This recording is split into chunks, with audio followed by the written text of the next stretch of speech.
pwede na kapanahon ka. Kung wala nang ubos na pag-relief, tag-5 na lang siguro ang mabilin. Inaya tag-20 kanto. Okay, sige ba, upirikot ka ng mga bata. Sige na gang.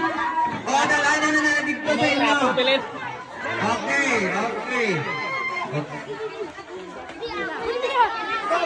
O, thank you gid sa inyo ha, sa pagkadto diri, sa kagrasya, kaya ito na baton. Kaya sa aton nga bisita, salamat din sa inyo. At ako din na bulit sa sityo, Maliw-Liw, Golden Rosary, sa Tangbaya, Sustansya Iloilo. So, lipay ng tanan? Okay.